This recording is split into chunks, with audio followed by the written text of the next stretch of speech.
Welcome to Healthcare Disrupted, where conversations, topics, and innovators share how they are disrupting healthcare to change a cookie-cutter healthcare system to become more innovative, creative, and result-driven.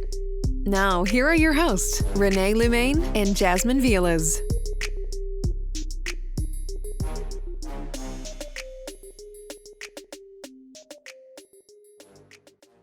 Okay. Welcome back to Healthcare Disrupted. I'm your host, Rene, Lumene. And I'm Jasmine, Vializ. This is our sixth episode. Today is June 7th, 2020. And we have a wonderful guest with us here today. Her name is Miss Keisha. Welcome to the show. She is a healthcare advocate. How are you? I'm doing well. How are you, Jasmine? How are you, Mr. Rene? Doing well. Excited to have you on. Thank you. I'm glad to be here. Mm-hmm. Absolutely. You know, with this show is, hold on, I'm so sorry. Oh my gosh, Gab. We're good. All right, welcome back to Healthcare Disrupted. I'm your host, Rene Lumene. And I'm Jasmine, Vializ. This is our sixth episode. Today is June 7th, 2020. We have a wonderful guest here on the show today with us. Her name is Miss Keisha. She is a healthcare advocate. How you doing, Miss Keisha? Indeed, I'm well. How are you, Jasmine? How are you, Mr. Rene? Good to see you. Doing well. So happy to have Y'all surviving all the drama everything that we are unfortunately facing. Yeah. And I call it drama. I say that not to be, disrespectful, but it creates more drama for us when folk just cannot accept the three of us for who we are, what we're about, what we offer. Instead, they've looked at our hair, our face, and everything else before they make judgment before we can even. Right. It's really something. Indeed. I know I would have pushed that officer right off his tail, off of that man, if I was standing there. Right. I'm like, oh, the Good Samaritan law. Whoops, this might hurt a little bit. Right. Because I tell you, there's no way. I have four brothers. There's no way. If the one in my mind, he was my brother, and he is laying there. So. My friend was like, you would die. And I was like, well, we're going down together. And they'll be like, Keisha died because she pushed the officer. Then they really going to jail. They didn't kill two. One, they killed two. Yeah, we're definitely one trying to help. Yeah, we're definitely living in some interesting time. It's and really I think something. for the show purpose, we all know what's going on. I think, as we look back in history with discrimination, racism, especially within recent times, right? You just had an African-American male who just lost his life because of the police brutality. And so now the nation is really up in arms because they feel like equality is really not where it needs to be in the country. And so, and so as we look at that, I think this show today serves a good conversation to talk about discrimination in the healthcare industry, right? I know talking with Keisha in the past, we've always talked about it. And I know for myself, at least working in a healthcare corporate setting, there's other people who have always talked about not getting positions because of working in the environment that they're in, especially when they're qualified for positions and just being discriminated against. And so it comes in so many different ways. And so, before we jump too deep into it, I definitely want to kind of build the show up. So Keisha, I just want you to really do a formal introduction of yourself, who you are, and, we'll kind of take it from there. All right. Well, first of all, good evening to the disrupted audience. My segment is not to tear down any organization or anything like that. Really, it's just to hold truth the experiences I've had as a nurse. And this past May 14th was my 25th year in nursing.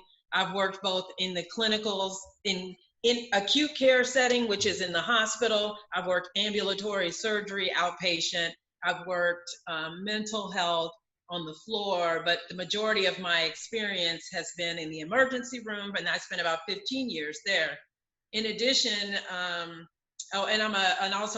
a proud historical Black college and university graduate. I finished at Hampton University. How about them Pirates?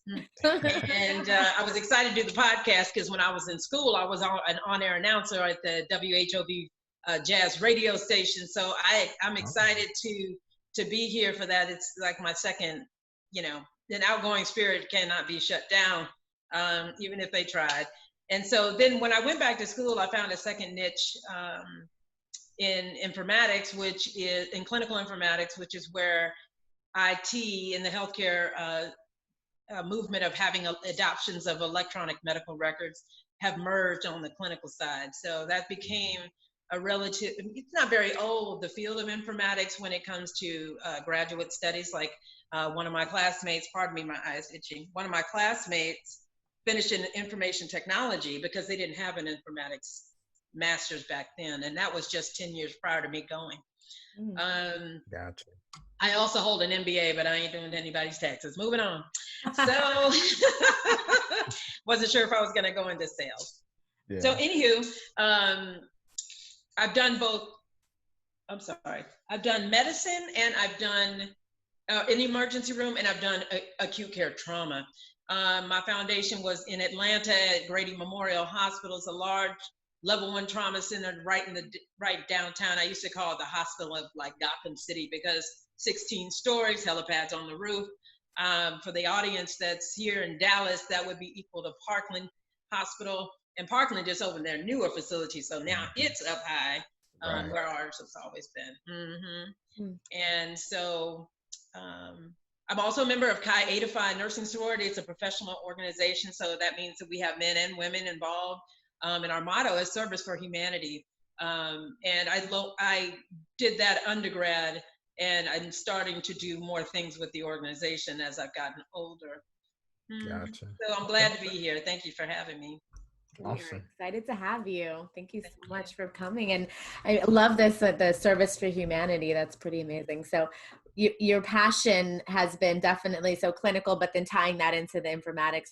How's been the experience transferring or transitioning into that kind of the informatics technology driven side? Yeah, so I've stumbled upon that because I had a separation from a job here in Dallas, and I wasn't sure if I'd be able to go back to the clinical side. And I'll get into that story a little bit later, but it was a non-clinical related issue, and it took me 6 years to get rid of it. And so I decided, I was like, well, I'll look into informatics. My same friend that I told you about just previous, that I was one of my classmates, she was in town, and they were implementing the largest electronic medical record in the country. And she's like, Keisha, come meet me for dinner. So I was like, okay. So I met with her and a few friends, and she was telling me, she's like, remember when we were in college, girl, and you did a cartwheel? I'm short, I'm only 5'1" and 3/4. When you did a cartwheel on the bus, because when we were in college, we had to drive from Hampton, Virginia to Williamsburg to go to Eastern State Psychiatric Hospital during that rotation. So that means we left at 4:30 in the morning to get there. So it was a long bus ride. So anyway, she was telling me then, clinical informatics needs fun people to teach and train these electronic records and have knowledge base and things like that. I said, girl, I got a job, I'm good. Like, I didn't even look that way. I was happy in my job before I was separated, very happy. It was at a children's hospital. And I would tell you, after that happened, I said, maybe I'll look into that, because at least in a symbiotic relationship, clinically, my content is the same, but now I'm helping the nurses get through their record, as well as think about the critical thinking that they need to maintain. Because when we've all been there, had to go through some training, we're so focused on the training that we forget like outlying basic care for me, it would be basic nursing care. Right. And so for me, when I train it from a workflow standpoint, and they're like, oh, I get it. Like we had a woman that came in, had a bruise on her eye. So I said, hey, did y'all punch this patient? Quietly, I'm like, did you punch this lady? No, she fell. I said, let's chart that, because I need to put that in the record. That was my point. You know what I mean? So I kind of come with a little decorated approach, but. Right, which sticks better, I think. Yes, I think they'll never forget that they need to chart what they see. Because, Medicare is caught many, many, many times. If we don't chart it up front, and it's discovered during their hospital stay, Medicare won't pay. Right. And it doesn't matter because they can go through the record and say it wasn't charted till this day, they were admitted this day. So how do we know that it didn't happen at the hospital? So it could be a huge ding. And I'm sure, Rene, you know, working in the corporate side, it's buku money. Right. It is. Right. Absolutely. And so I know you told us that you've been a nurse for about 25 years, right? Yes. And so with your experience, and I'm just curious to know from your perspective, do you think discrimination exists in healthcare today? It's not whether or not I think, I know. I know. And my friend and a girlfriend of mine that lives here in Dallas, she and I were talking about that, you know, and I said, I wonder if all these nurses are going to come forward with all of their, you know, everything has, you know, I don't know, y'all have seen, I'm sure, Hidden Figures. Remember, she's like, every time we try to get it forward, they move the bar. Okay. Right. That kind of feels the same way in nursing. I went to school with in professors were mostly historical Black college graduates, Tuskegee, Hampton, you know, so they were old school. And you know, one of my friends, she told me, she said, Keisha, when those leadership folks come to you, you don't want to go with them with feelings. You need to hit them with facts.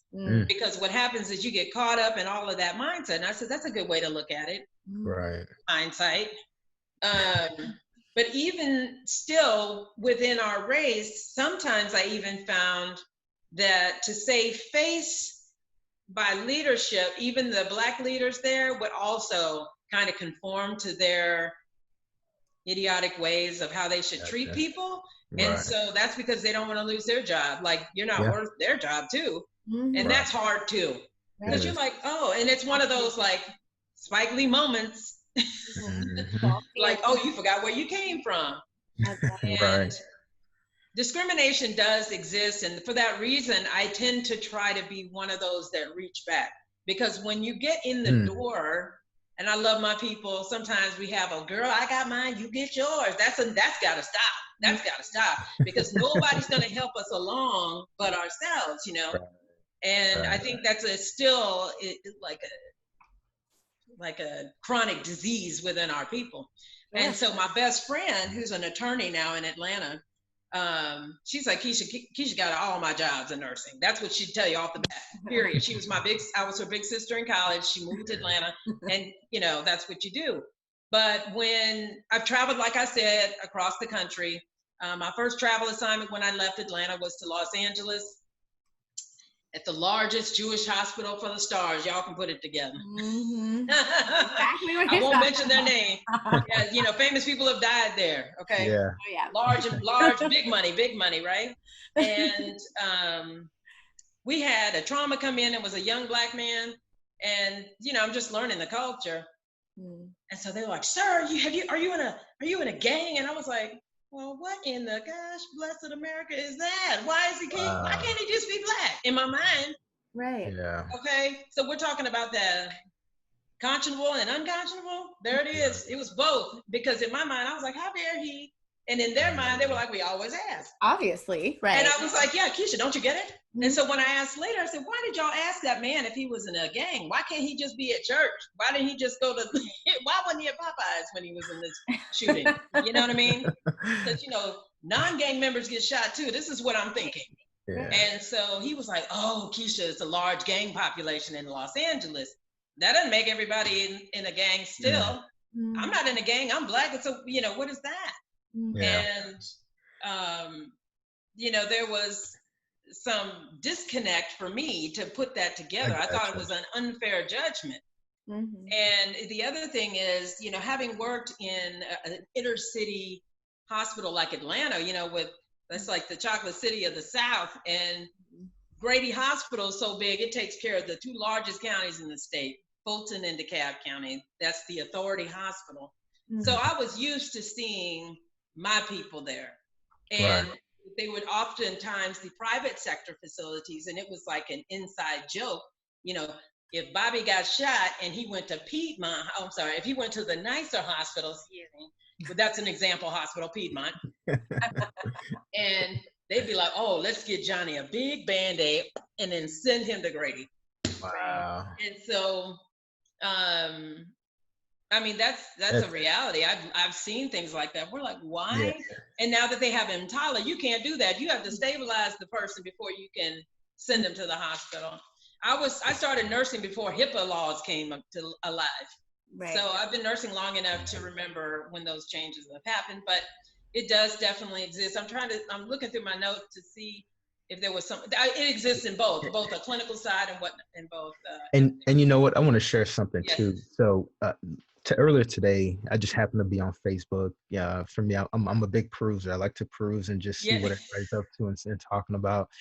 And so when I was active duty, I was stationed at the Naval Hospital, Jacksonville, Florida. And I worked with this anesthesiologist. I mean, you know, depending on which service I would be in, he would be there and well respected. I think he was a private commander at the time. Eventually, he became a captain. And I mean, he really went on to have a great success career within the Navy. Mm-hmm. And he actually shared, you know, a story of when he was discriminated against. And he said back when he first got accepted to medical school, and he remember one of the white students who you know, that was in the anesthesiology program walked up to him and said, you know, hey, what was your grade point average? Because I'm pretty sure my friend such and such probably had a higher GPA than you, and you probably took his spot, you know? And he was just like, wow. He was like, really? He's like, what does it matter? I got accepted. You know, I applied just the way you and probably your friend applied. Obviously, they felt I was worthy enough and I got picked.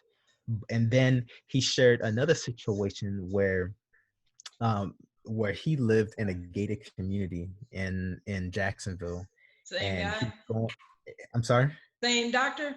Yep, the same doctor. Okay. And he was out just running, and this big truck with a Confederate flag pulls up right beside him and said, "Run, nigger," and looked at him. And he said he ran, you know, behind the building because he was afraid for his life. He was like, Of "Oh my course. gosh," you Yeah. know, and it makes you think like, holy moly, Martin Luther King was marching for this equality for us. And this happened, I believe, in 2015, you know? So when you really put in perspective like that, it's like, man, like this is crazy. And then, you know, reading his experience, it reminded me of my own experience because, you know, I used to live in Middleburg, which is like, I guess, a suburb just right outside of Orange Park, which is near Jacksonville. Oh, okay. And so that area, I mean, was a lot of, you know, country white folks that lived there. It was really new area. They were developing it with new communities. And my wife and I, we were trying to go do our taxes.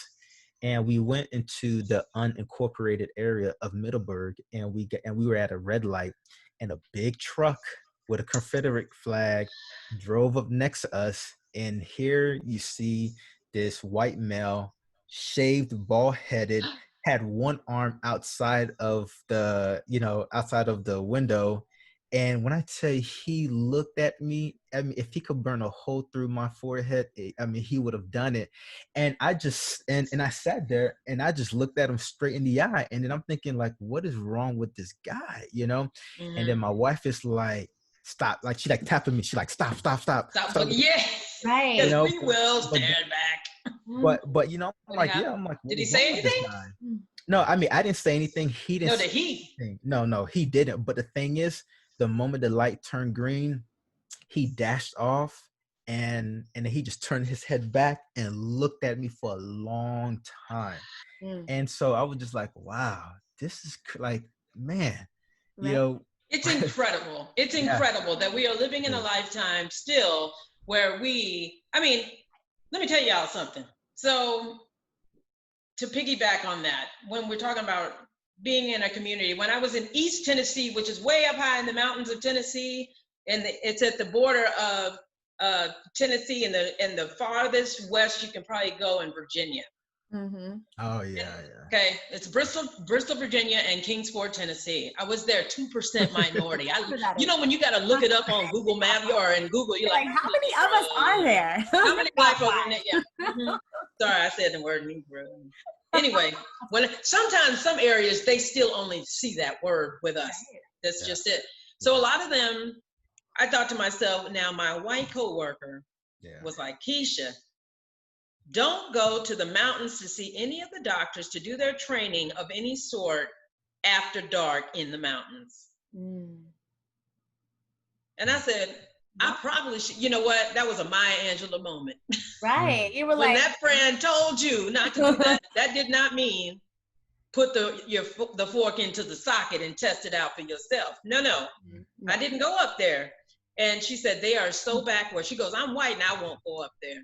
Wow. Fast forward several years. And, you know, these doctors had to be trained. They're up there with another, you know, clinic, and they can't just ride down the mountain to come and get their training. So we had to make accommodations. At the same time, the same hospital, another girl, one of the consultants, when you're a consultant, you have to be like, so you all know, on the best behavior. You can't, you know, even though when we're just like, you know, like, if only I wasn't, you know, if I was full time, you know. And so, so the consultant that came to me, she was very young. She was very young. She was like, Miss Keisha. When they call me Miss Keisha, I feel like I'm their educator. Miss Keisha. You know, one of the doctors got mad. We were doing all this training for them. And he said, don't worry, you'll have insurance because you're Black and Obamacare will cover you. I said, no. Like, I need you to have me there when he actually says it, not after. Like, cause I know because I had a position in that time that I fortunately had respective leadership. So if that had happened when I was standing there, that person would have a serious talk to, like you know, it was so noticeable, you know, even when I taught classes in Houston, they were like, why are we doing all this? Why are we doing all these electronic records? Obamacare started. No. George W. started the push for electronic medical records in 2004, 4 years before Barack Obama. And so how quickly some people forget. And so what I say is, you know, it's real quick to, like, even when we're dealing with Black Lives Matter Row at 1600 Pencil, I was so excited when they painted the street and they called and talking about he live on that street now. I'm like, yes. Anyway, and he's like, you know, the comments, they find acceptance of their problem or the way they feel about or towards us, because you have somebody will say something. I'm sorry, I apologize for this tangent. On a greater scale, the George Floyd would have been happy with the economy and the equality that they see in the job. I said, no. Inequality killed this man, not equality. Right. And so, of course, a lot of people are just, you know, can't even believe. And so all I could think to myself, I hope the 493 people that have been killed by police brutality are sitting and keeping this man up at night and haunting him. Because it's incredible. It's incredible. And when that happened, I let those folks just have it out when their little complaints, because it had nothing to do with me. I was like, you know what, folks? St. Luke's has asked you all to do this training for you to keep your credentials here. Right. This is my job. So go ahead and, you know, I'll let you vent, but now you're going to take a test because it's all time and you don't have all the information. So let's hurry up now, shall we? Can we stop and leave Obamacare out of this because it's not in my curriculum? Right. Oh my God. You know, it's true. You know, it's interesting. There's so many folks that you were talking earlier about the misconceptions are like, you know, we're so far removed from everything that is racism or the civil rights movement. I mean, but we are not even a full generation away from that. So it's recognizing that you take that awareness and then the generation that's being brought up in that exact same, the counter movement that was opposed to that. I mean, it's unfortunate, but it persists. And so it's necessary to keep the action and the awareness and the energy pushing against it so that we continue all of the work that like MLK and all of these other folks that have pushed so hard for so many years to give us these opportunities. You got to keep pushing until that generation starts to dwindle down, it's not going to, we have to be real. It's not going to Yeah, go. no, it's not going to do, it's not going to go away on its own. There's no way. We've tried that 493 bodies ago. Exactly. And plus, everything that our parents have gone through. Yeah. Our grandparents, Right. I think the trick is like what's happening now. It's taking the places of power away from those folks that are not embracing. So it's getting those folks out of leadership, out of those places of influence and power, so that they don't start to spread a plague, basically, in our country, where we start to find, that we're losing folks that, are embracing the beauty of our own country. Like, Absolutely. Because they're like, oh, what about the corona? Girl, we don't think about corona. Because this plague has afforded us this kind of pain and this kind of, I was like, do you think these people out in the streets care about coronavirus when they just killed a man like that? Yeah. And so what Will Smith said it, and Will Smith said, no, racism isn't growing. Increasing, filming has. And people need to always have their Second Amendment tool of, or whatever they want, freedom of speech, press, all of that. First Amendment, rather. Don't forgive me, Lord. I'm not a history person. He was one of the top five. Wait, one of the top five. Admission. I misspoke. It's the First Amendment because they can't have the First Amendment right, and then we can't have anything. And it will be all lives matter once Black lives are included. Okay, so they got to keep that in mind. But it's important for us that aren't afraid to stand up for what is right and not back down, and not back down. And so that's kind of how I would. And you know what, this makes me think about again my experience, and I tell people this all the time. Working in healthcare corporate setting, I remember I would always be the only Black guy in these board meetings, and I would look around and say, where are all my brothers and sisters at? I'm like, this can't be it, and I remember when I started, because I used to work for HCA back in Florida, and then when I moved to Texas, I started working for them again. And there was another guy that was there too. And I was like, yes, there is somebody else that looked like me that is there. And so him and I, we instantly connected. But eventually, his position was eliminated. And so I'm like, well, it's back to me. Solo me in there. And it's like, when I look at different healthcare organizations, the first thing I always do, I look at the leadership, because I need to know, is it truly diverse?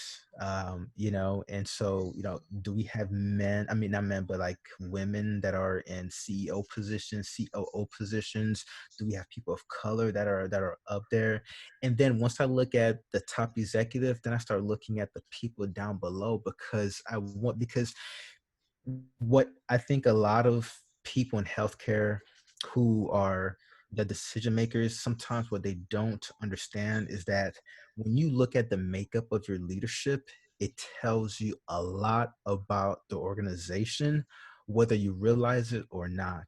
And you can sit here and say, oh, we believe in diversity and we believe in having a workforce. Well, yeah, your workforce that are not in leadership positions may be diverse, but look at the leadership itself.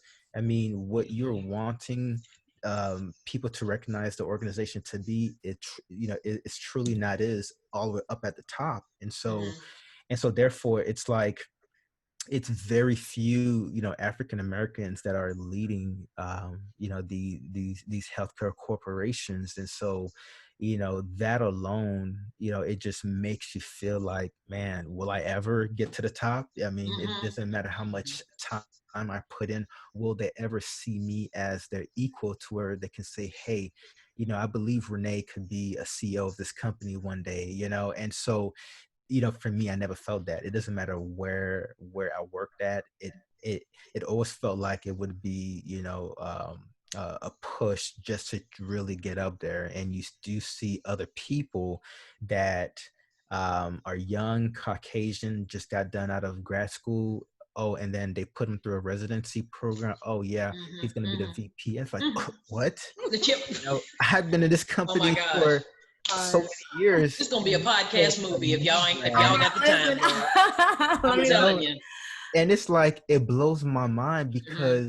because then it's, what message are you really sending, right? And so that's where I can't begin to explain so many people of color with so much great potential and Mm-hmm. experience who have been looked over, because then you kind of get into the whole good old boys club, right? To where they're gonna right. bring in their Texas. sons or their Listen, friends and put them up at the yeah, top, and then it becomes a revolving cycle to where those who are truly committed to the company and put their time and effort into it, Mm-hmm. they are not going to get that opportunity. It's almost like a false hope type of thing, right. and so forth. I said, you know what, hey, I'm glad I'm gone, because I think with the grace of God, I started my own company. Mm-hmm. Now I am the CEO of my own company. That's exactly I right. make my own schedules. And so, honestly, I wouldn't have it any other way. And I think situations like that, it only emboldens and just give us that drive to make a way for ourselves. And so, Right. You're like it's like it's a prison within the system. Like they allow you to get so far. Your glass ceiling is not the same as everybody else's glass ceiling. True. correct. And Rene, thank you for your service, by the way, brother. I forgot to tell you. Yeah. No problem. Thank you. The blessing. And that's it. You wanted to say something, Jasmine. Go ahead, sister. No, I was just going to say that it's 100% truth, and now Rene, moving in away from the clinical side and into the leadership side or the business side of healthcare, the good old boys club, it's a thing. It's and I think, when you look at the numbers, there's all kinds of different statistics out there when you talk about this leadership, the element of leadership, but then you take it into the business side, you back out of healthcare, and the folks that really control what happens in the healthcare systems, the folks that are driving the revenue and everything that production wise in the systems. I mean, it's like between 4 and 10% are minorities. Like the numbers are blatantly out. And they are looking to make improvements, right? All these like diverse. We got to throw it in quotes because we're, as a people, I know we're looking. So we just want to make it. We want to make sure that you guys know that we have this title of, like they've got all these fun titles of looking for folks that are looking to represent diversity and engagement of all races, essentially. That's so true. When I took a position as a director of nursing for a small interventional radiology group, I told the doctor then, I said, if I'm your director, we're going to the hood. We are going to the Black community because I will only start there because they are the disenfranchised. They are the ones with the least knowledge. I am telling you, in that leadership role, God is my witness. We are going. Well, when he needed a nurse practitioner, I had submitted some other Black candidates, and I told him, I said, for the procedures that you do and your competitor has Black employees. So we as a people, we tend to look for other people like you, go to that one house party, you're like, don't even know her, but you feel secure because praise the Lord, I'm not the only, Right.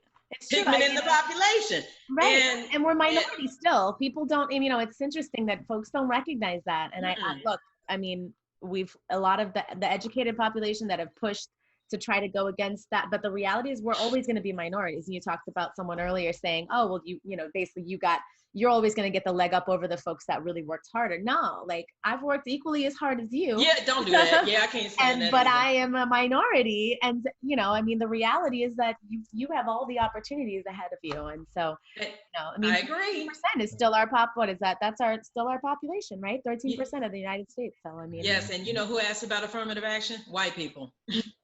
Right. They ask if it still exists because in their mind, they feel like they're going to be canceled out of a role because they have to meet their quota. Well, the quota, for example, I've applied 56 times to one healthcare organization.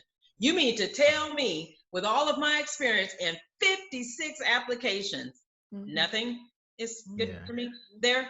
Right. Wow. When I can walk into other hospitals in another state and they'll just be like, oh, yes. you know, so, but you know, the hospitals that I can count on are like the inner city ones. Right. To hire Black folks. You know, I want to talk about this social determinants of health concepts, you know, like it's like, you know, everybody's recognizing, and now you talk about that, they're like, oh, well, maybe we should hire providers that can identify, that our patients can identify with, that they feel some sort, so that I gotta take the social determinants of health and feel like maybe we should put people that maybe look like our patients in a place of leadership or care. And I told them 2 words, 2 syllables: Tuskegee experiment and syphilis. There you go. Oh wait, syphilis 3. But my whole thing is, so all my friends we talk about, they're like, that's why Black folk are like, you're not sticking anything, you're not, you know. So here I come in his practice. You know, the reason why we got along at that time so well is that my patients, I'm like, girl, he trained in Atlanta. I've adopted him into the movement, you know, to kind of break the ice. And he turns beet red. But, you know, I told him, I have pulled him aside multiple times. I said, if you want your practice to thrive, I highly recommend that you bring on a nurse practitioner that looks like your patients. And he takes care of patients for other reasons. And so I went back to the hospital and helped, because I knew that me idling, because the lab itself or the suite hadn't opened, there was nowhere for me to go, and it would save him money to be able to, because he's like, Keisha, you're the only person I can count on. Well, since then, he hired a new girl that's white. And they have 1 Black person in the entire, till I came, they have 1. And pardon me, audience, but light, bright, and damn near white are Black people that are so fair that at a blink of an eye, you wouldn't know if they were Black or not, and they could quote unquote pass. So if you look at her as, if I were white, I'd look at her and just thought she had a curly perm. You know, they used to do those, of course. And so, and she's an admin. She's not an upfront clinic. She's not in a powerhouse role like I had. You totally sub that. And because of that, I have broken all of my ties. I've gotten them in front of some pretty good sized Black audiences here in Dallas Metroplex, Black churches and things.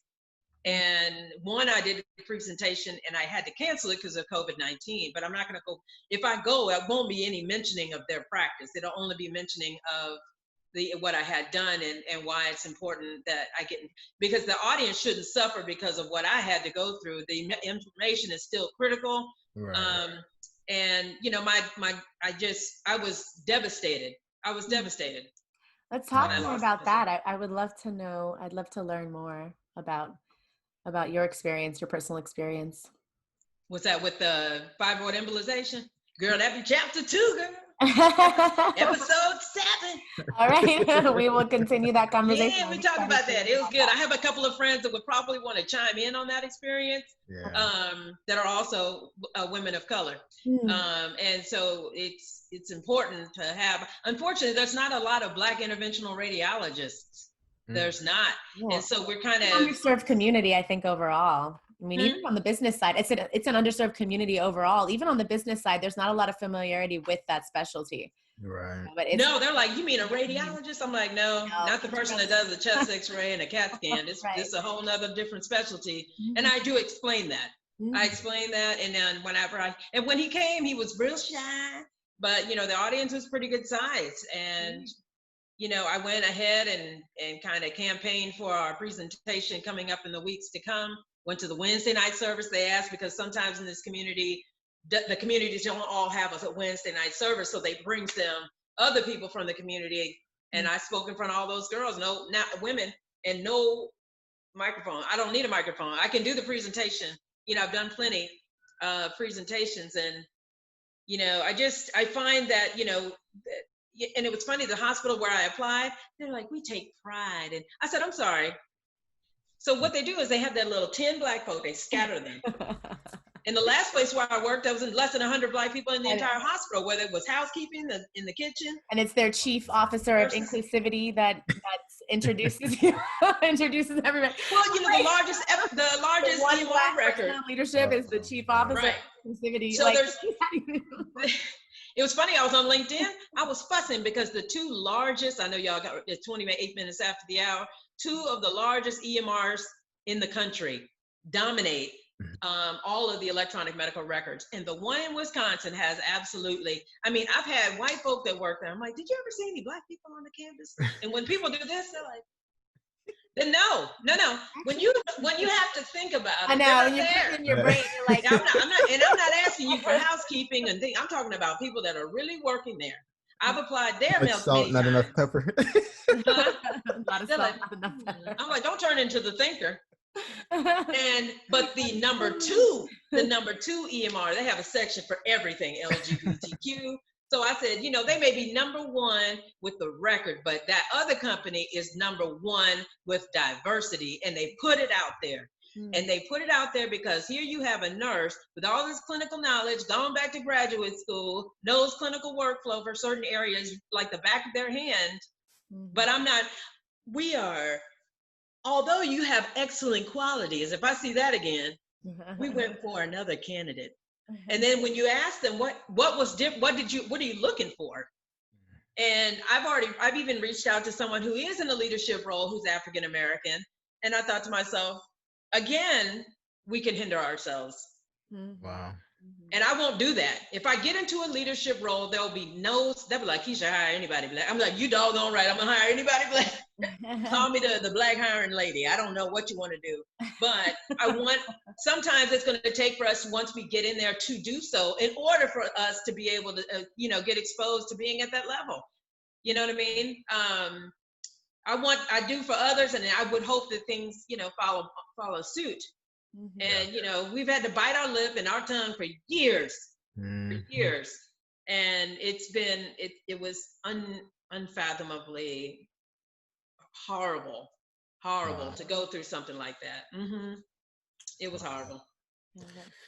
Well, I see, it's really interesting. And so, I guess kind of flip to this article, right?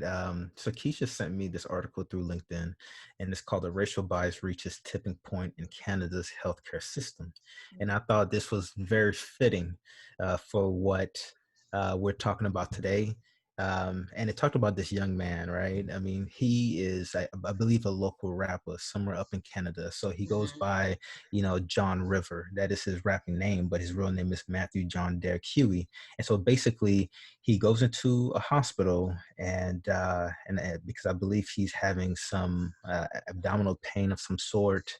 And he goes on, I think, if I'm not mistaken, 6 months before receiving care. And the only reason why he went on for that long is because they thought he was, just seeking drugs. And I guess just because of how he looked, they just automatically just discriminated against him. And so, and I guess the story went viral, and he eventually got the surgery done. And so what he said is that had I not been black, there would be a much higher chance that I would have gotten better treatment way earlier.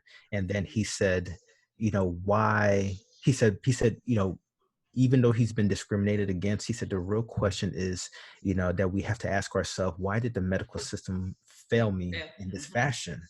And so as we talk about discrimination, it's really more of a cultural thing, right? I mean, you have Black history, but then you have, history for the white folks, right? I mean, their history is totally different from the Black folks, right?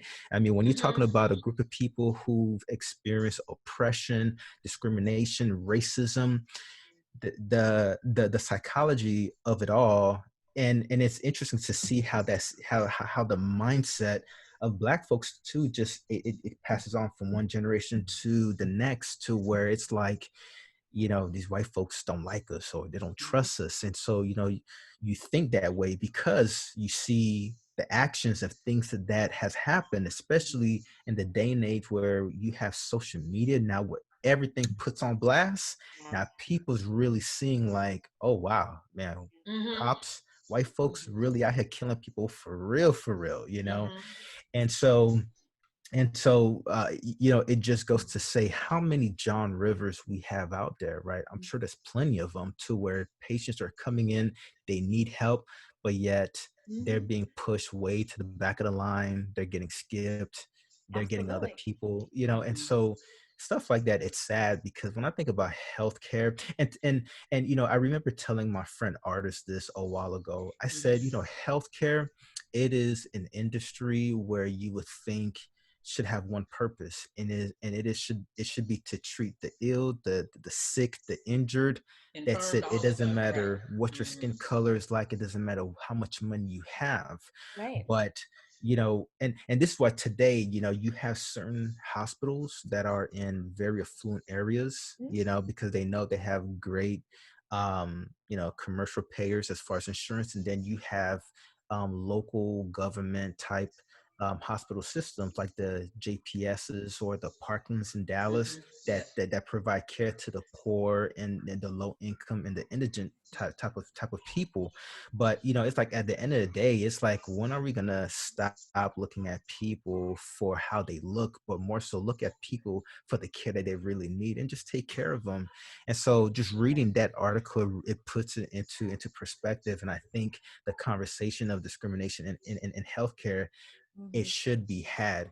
And another thing that I actually came up against was the Equality Act, right? And so the Equality Act, it is a law to protect people from being discriminated against. I mean, whether it's healthcare or in any other setting, but it's there. And I think a lot of people may not be, may not be well versed in it, but it simply goes to, to teach us that when it comes to healthcare, whenever a provider or any provider of any sort, if they refuse to provide you, service or take you on as a patient or a client, just because whether you are elderly, because of skin of your color, because of what you believe, because whether you're disabled, or because your sex, anything of those reasons, you can actually, file a lawsuit because of that. If they stop providing you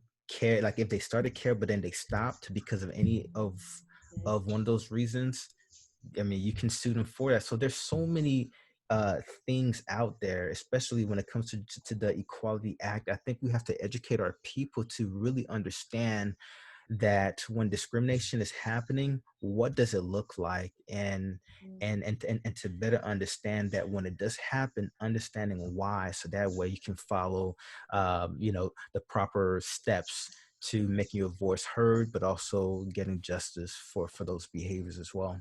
Absolutely, absolutely. And one thing about Canada, because they have social medicine, a stat CT could be days later Right. You're versus right. within an hour in this country, number one. So if you are already behind the needle Yeah, as far as getting your care, and then you're Black and they push the needle even further. Mhm. Here's the other part though. That man had the wherewithal and education to be able to recognize that wasn't right. Right. mhm, Some of us, unfortunately, even in this country, well, baby, they gonna get to me when they can. It's Exactly. They okay. chalk it up to And then, right. It's a part of the and because they process. are in that life, they've used to those old school generations. Mhm. They're not. They fight, but they're tired of fighting because and so they've learned to be more accepting. Mhm. And so it's up to us as the younger folks to be like, I'll be doggone now, yeah, Mhm. because for example, my aunt who passed away of breast cancer many, many years ago, when she was in the hospital, she wasn't bathed for 2 days. Mhm.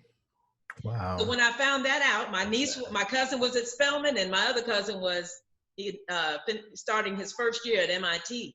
So she has breast cancer, and you know, I called the nurse. I raised all kind of and I said, look, that's my aunt in there, and you all are not taking care of her like I take care of total strangers. And I find that if you can't do that simple task, then I have to raise a little bit of noise. Y'all need to bathe my aunt Absolutely.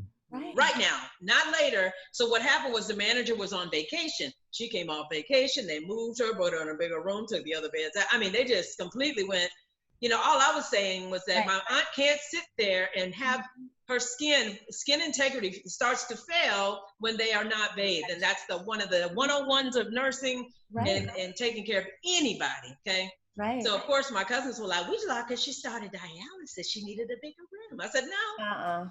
Yeah, and that's the thing is, there's people like you who they have a voice and they're choosing to speak out, but there's a large majority of folks right now that are not. They want to keep quiet. They're afraid. They don't want to, you know, make a fuss because these people are caring for me, and I don't want to, you know, ruffle feathers. Yes, that's it, right. You know, Jasmine, that to piggyback on that, even if you want to advocate for them, they are fearful because once you walk out of the picture, they think they're going to be, mistreated in some way, shape, or form.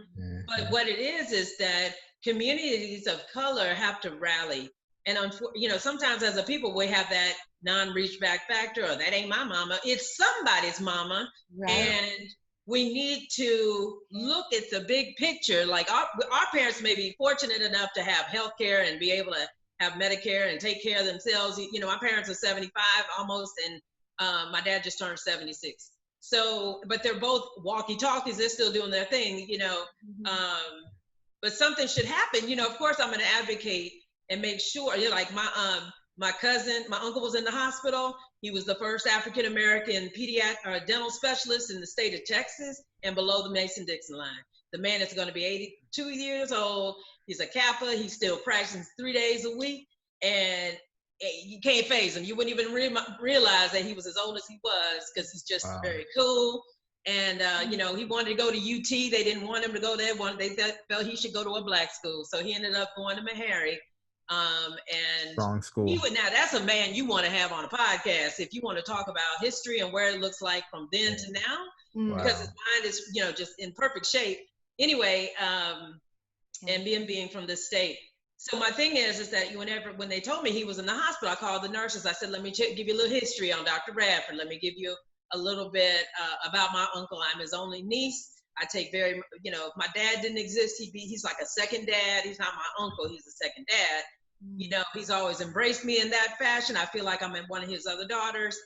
Without question, there would be, if there was anything to go awry with my uncle. My parents the same. And I'm not afraid to speak up in whether it be my own defense or, you know, and some people consider that to be too aggressive or headstrong or call it whatever you want to, but call it me not being a carpet and being walked over. That's what you can call it. Right. And so as a people, we've been shut down for so long that once the box has opened, the proverbial box has opened for us to be able to express ourselves, some of us are going to sit in that box like, I think the lid's closing a little bit. You know what I mean? Like, no. Still, right. Yes, they're still not comfortable. So we have to ignite the fire of what some of the politicians will like, keep the gas on the accelerator. You know, I say strike it while it's hot. The iron is still hot or whatever. And you're like me with the sayings. I always mess up. I said I've always messed up sayings too. So yeah, I'm like, hit the nail on the hammer. I mean, the hammer on the, you know, all that. Yeah.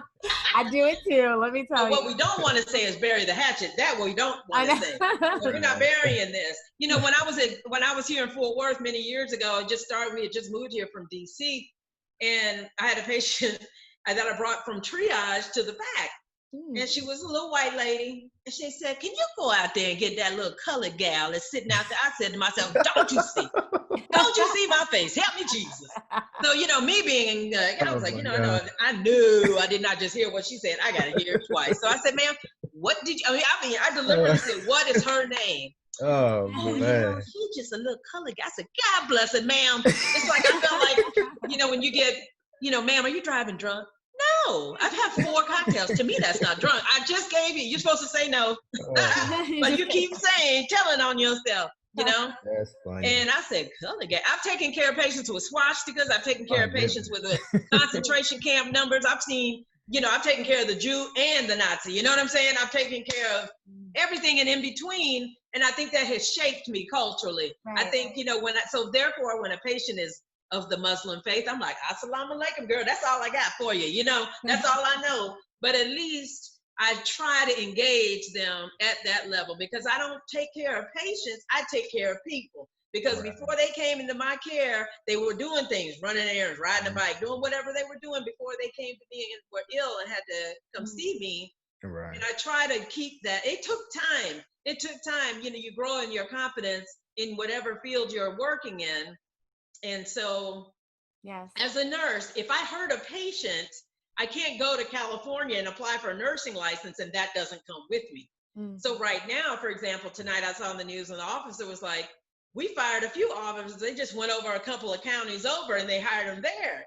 No, they need to be equally, like if I do wrong by someone and it goes, and I go to apply for that license, I have to, has your license ever been blah, blah, blah, blah, blah. Have you, if I was drinking and driving or whatever the case. Of a public servant. And the accountability must go with you. You need to be able to explain to yourself and let them make that decision. And so that's what happened to me. My coworker thought I was selling CPR cards. I knew a lady who taught CPR, and she used to what they do now is if you go take an advanced course, advanced pediatric, adult life, cardiac life support, BLS is inclusive of that. So if you have to renew that, they just have you test out and then you just take, that's what they do. They didn't do that back then. She did it as a professional courtesy. They never called her the hospital or any of that. Gave her the name, the number, everything. Never called her. Of us fired, there was 2 Black nurses, an Indian nurse, and a white lady. So I could file like an EEOC because they had 1 white woman on that group. There were other people that were involved that didn't lose their job. It was devastating. It took me 6 years to get that foolishness. So when I go apply for work, they're like, oh, when is that stipulation going to fall off your license? I had no infractions, by the way, in any of the states. I still don't. And so that ruined me. So when that was a white woman that nobody could stand because she was very narcissistic and into herself. And, she had it out for me, I guess. It was so bad that the director, who was also white, of anesthesia went to HR. She didn't go up the chain of command. She went straight to human resources. So when it happened, everybody found out at one time. And that's not how you do things. And because it landed in their hands, they were like, they magically couldn't let it go. And our director of anesthesia was like, my doctors don't even want to go to that department unless one of those 4 girls are there. You need to let these girls take CPR and call it a day. And so it ruined my livelihood. And that's what turned me into informatics. I was literally very destitute. I felt like, my daughter was 4 years old and I was divorced. And I already had enough headache dealing with him even to this day. So I just can't even imagine doing that and ruining someone's livelihood. So what's going to happen is, and then apparently one of the nurses told me too, this is another same nurse, she was cleaning off a kid's arm to put in an IV and there was dirt on the swab. And she was like, is this his skin? I said, no, ma'am. And I told her, I said, why didn't you say so? She's Black. She goes, girl, I was in training. I don't care. Every time I go to a new hospital, somebody's got to show me the ropes. If they're out of line, they're out of line. And as I've grown older, I'm like, no, that's not acceptable. It was a Spanish kid, and the mother was like, no, that's dirt on his arm. Could you imagine? And then one of the nurses I was fired with, we had a woman that came in, her child had, so I worked with everything in between, hepatitis, HIV, you name it, right? Everything but corona. I haven't done that. And so the patient's mother, she was like, excuse me, do you know why this sign is hanging saying that we need to be on some sort of isolation? I said, well, no, I just walked in, So I said, well, can you tell me maybe has the baby been sick? Has he had runny nose? All these questions, fever and all that. She goes, no. She goes, we have HIV. And I said, well, that's not reason to hang a sign. That's not an isolation category. A disease by just having that. Right. And she was a nerd, Black. I was Black, obviously. I'm Black, y'all know. So she was Black though as well. She was like African. So I apologized. I said, ma'am, let me take the sign down. Because I told her, I said, that's not enough of a reason. That's why I'm asking you these questions. And she was so offended. I was offended for her and embarrassed because here I'm standing as a nurse taking care of these babies. And this woman has this hanging, other parents are sharing the space because it was a curtained off area. And if you walk in and you see a sign for isolation, you don't want your baby near that baby. So now you have assumed that this woman is contagious now without asking questions first. So I immediately went, she was our charge nurse, of course. I immediately go over there and I said to her, look, by definition, when a patient has HIV, it doesn't matter, adult, child, anything in between, they do not automatically get placed on isolation by that alone. That is not criteria for the CDC, for any, just so you know. Mm-hmm. He goes, oh my God, Yeah. really? I It's said, education. Oh, Yeah. yeah. yes. And so I had to squash that. Yeah. So, and I have to advocate for patients for many, many things. no, absolutely. Many. I So, know it's late. no, it's fine. But let me ask you this, right? Because, one thing I often think about is, especially in healthcare, how do we change the discrimination in healthcare? Because when I ask that question, I often just kind of think about my experience, things that I've seen, and I mean, even when you look at what's happening around the world with people protesting, I think because again, you do have some people who are white and they're well aware of the African American history and they understand and they are with it.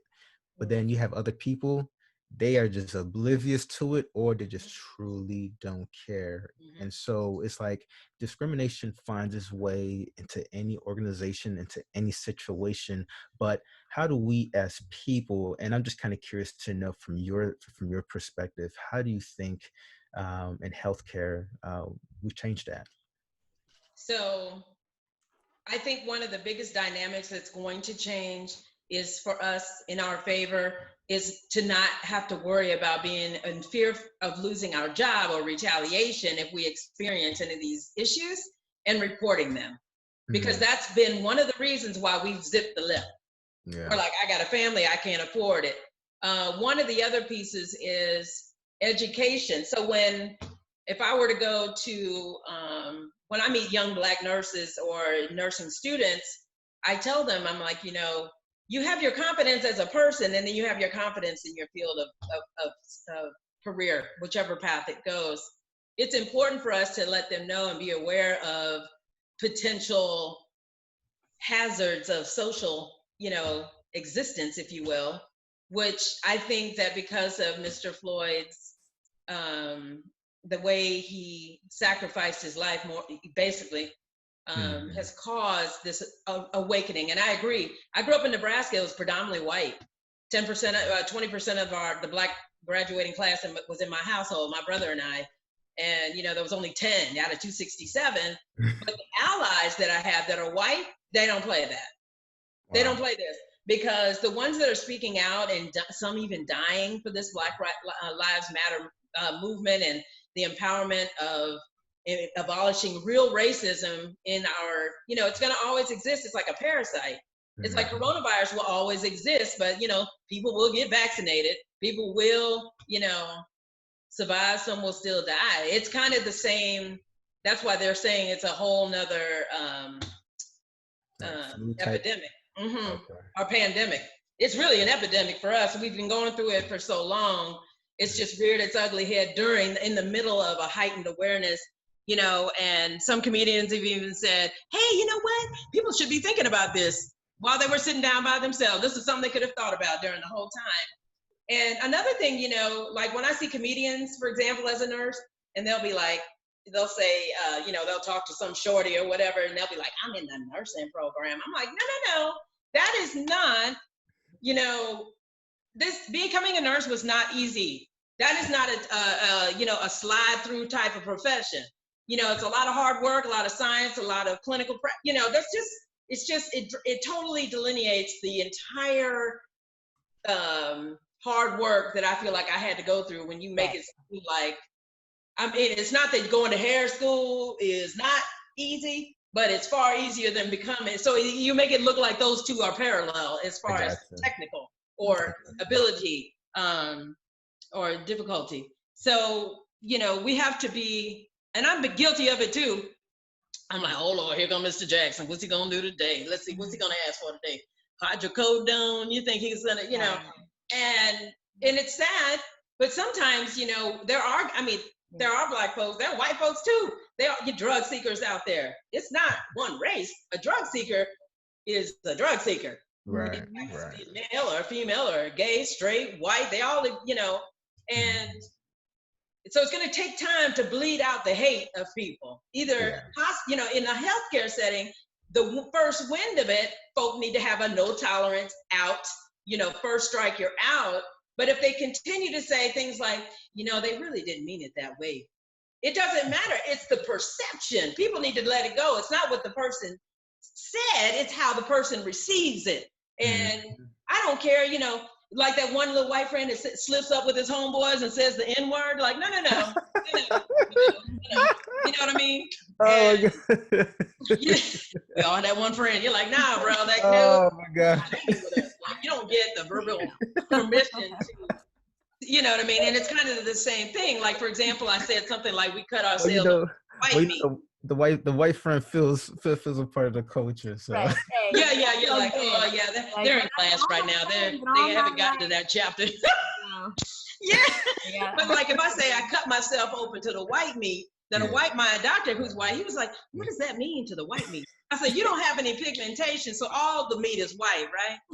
So I said, but black folk, if you peel the first layer back, it's white under there. Like our doesn't mean we are white, but our skin is white.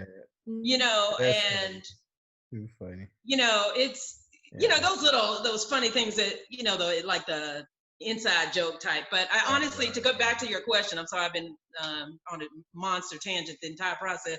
So mentorship, preceptorships. I had a girl, she passed away. She was 18 in high school. She was being precepted by one of the other nurses, and she was at a healthcare high school. She wanted to go to nursing school. And she had enough confidence to come to me and say, Miss Keisha, can I shadow you? Because the other nurse, she's not showing, she's white. She's not showing her anything. Now, me coming from a teaching hospital setting, I love to precept. So when people want to learn, I want to show them. Right. Especially my people. I want them to see someone that's like a no holds barred, give it to them. I said, girl, if you coming with me, sister, get ready, because you're going to see some things. You know what I mean? Right. They can't put their hands on it, but they can be a witness and actually be able to, because this is part of their learning curriculum. What good is it to go with somebody who doesn't want to do it in the first place, or, and it's heartbreaking when they are stuck with somebody that really could care less that they're even there, whether for anything, white, black, anybody, that's losing out on their learning opportunity. Right. So, but if you live in a city like I do, like I live North Fort Worth and Keller, I looked on their city council the other day. I said, let me see who's black on the council. Zip. My daughter lives in the Keller district. I live in Fort Worth. Fort Worth has like 2 black women on theirs, but so I'm gonna find a way. I'm thinking about finding a way how I can run for council for Keller, even though I live right at the edge. And I was like, you know what? No, but my daughter lives in Keller and we share our daughter. So I'm gonna have to find a loophole. And the reason is because it's gonna continue to be a cycle if we don't have representation. And so when I lived in DC, around their tag is taxation without representation, meaning they don't have a governor and things like that in DC, but they still pay taxes. You have to have that mindset that you need to start having representation of equality on a council.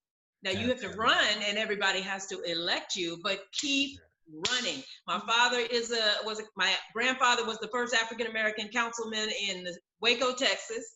So they're in the archive. My grandfather was born in 1902 and my grandmother 06, not my greats, my grandparents. Wow. And and my grandmother has a poll tax receipt. And as a matter of fact, I need to drive to Waco and get a copy of that and say I ran because my grandmother had to pay to vote. Back then, $50, that was a lot of money. And, when she delivered children, she delivered with a curtain in between her. She didn't have a private room, but the white folks probably had a private room. Right. In Atlanta, Grady is 2 big towers because it was the Grady's. It was a white side and a black side in the 50s and 60s. Sure. And so, it's a lot has changed. It will happen. It just won't happen overnight. And sometimes as a people, we look for things to happen overnight. And things we cannot have a drive-through mentality when we're making this kind of change. It just can't happen. Can't order and then pick up at the windows. It's not. Well, with Keisha, thank you so much for coming on the show. I definitely do appreciate it. Now, if anybody want to get in touch with you, how can they find you?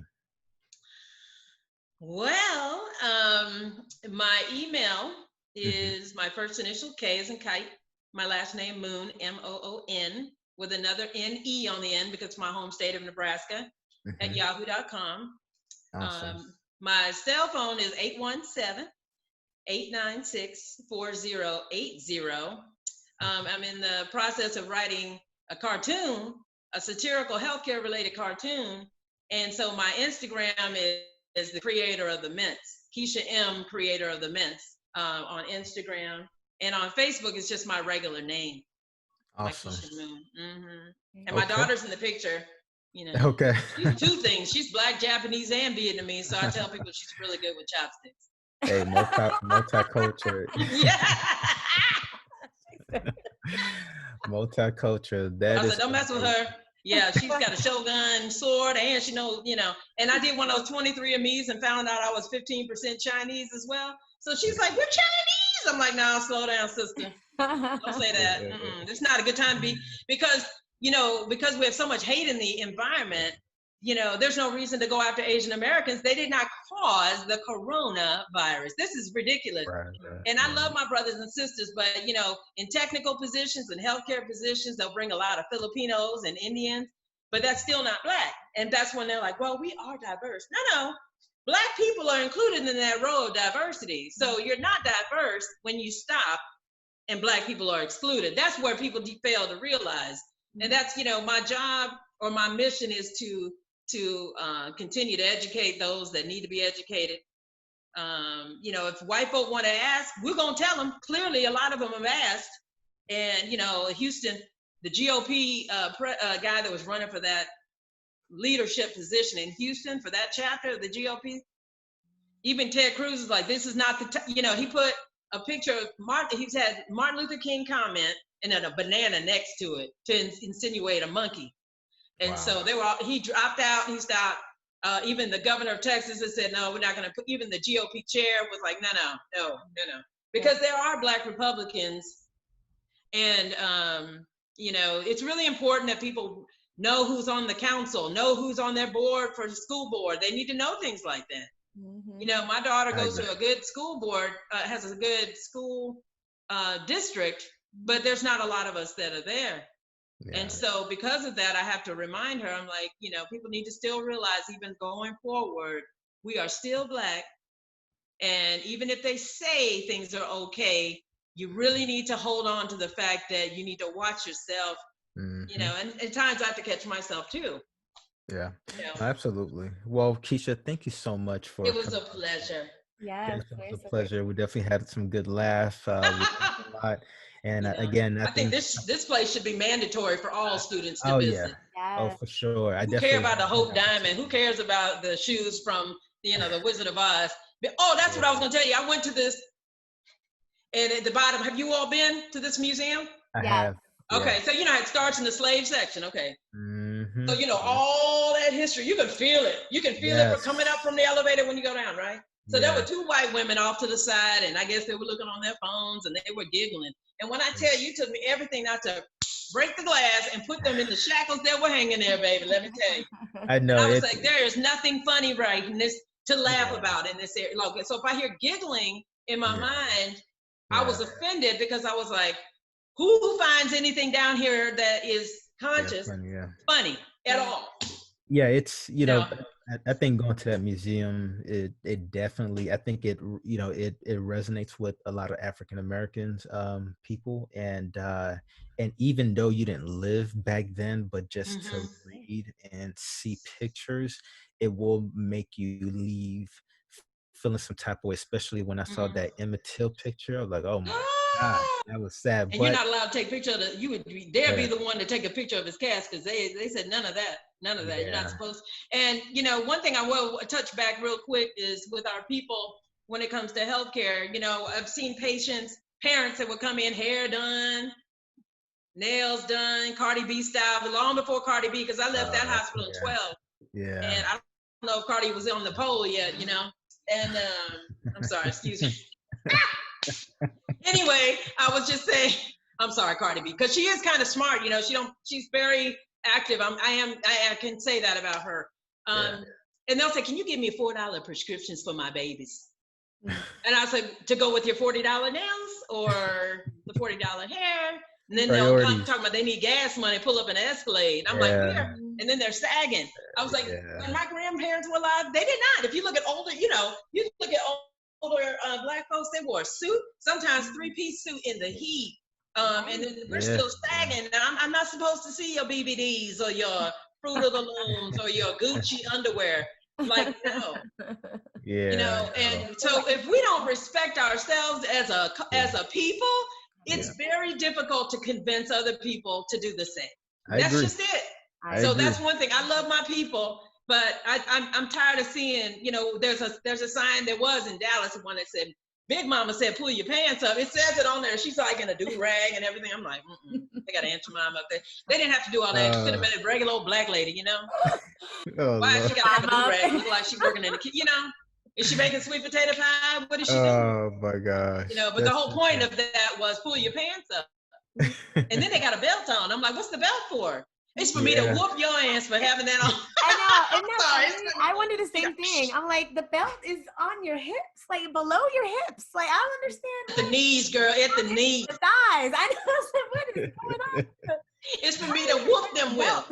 Oh my Pull God. your pants. You know what I mean? And the worst part right now, my husband and I joke about this all the time, but they wear skinny jeans. Like, it's like, oh yeah, it's bad. It's bad. Were baggy, so it made sense. But now it's like your jeans, they don't hardly fit. Like, you got on skinny capris. Exactly. I don't like those either. When I see young African American males, walking down the streets and they have like short jean pants, but they sag it so low it's down to the ankle. And I'm just driving thinking like, my goodness, like I just feel like getting out the car saying, my brother, why didn't you just wear long pants? Exactly. But again, they have extensions on those. Yeah,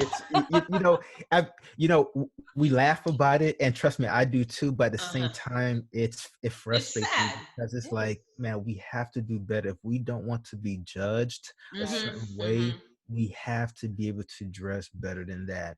And I get it. For me growing up, I didn't have it good. My parents, they came from Haiti. They worked off, and they made sure that they provided the best that they could. I remember in high school, I used to go to school with holes in my shoes, and then I remember taking tape and taping overing it and still going to school. At the end of the day, I didn't care what people thought because I knew I'm going to go get this education and I'm going to make something of myself. And then someday I'm going to have shoes that won't have holes in it. So it is what it is. But yeah, we just got to do better. And but again, we have to continue pushing these type of conversations forward because people have to be educated, so that way people can make better informed decisions as to how they treat other people, especially people of color. Yes, I agree. Because guess what? I don't like Kool-Aid right now. You know what I mean? And if that guy has Kool-Aid in the refrigerator, but he's got all that bling and everything else, it doesn't fit. And as we get older, we mature and we're like, really? Like you're wearing true religions, and the truth is that you need to pull up your pants. Oh Lord. And that's like the one pair that you have. No, I love to go, I'll tell the audience, go watch Dion Cole. And he talks about that segment. Have y'all seen Dion Cole stand up on Netflix?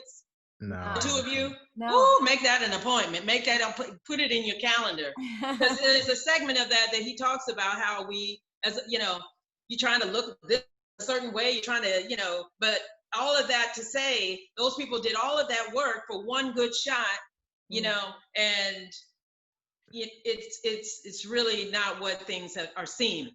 And so they have an illusion of wanting to be included. Right. I have no desire to work in a cubicle next to somebody like Cardi B. None. Right. Same here. I love you, Cardi B. I mean, I don't know what to say. I know. But that's Exactly. just not, I'm like, I'd rather sit next to Angela Davis. You know what I mean? That's my daughter's born on her birthday, born with all the hair and everything. Came the whole kit. She had it all. All right. And so anyway. I'm going to go ahead and wrap it up. Well, all right, brother. Yeah, you got to wrap it up with me. Thank you for tuning in, everybody. This is Healthcare Disrupted, and we'll see you guys next time. Thank you. It was a pleasure. Good night. All right. Thank you for listening. Be sure to check back for new episodes of Healthcare Disrupted. Find out more at www.healthcaredisrupted.org. Until next time.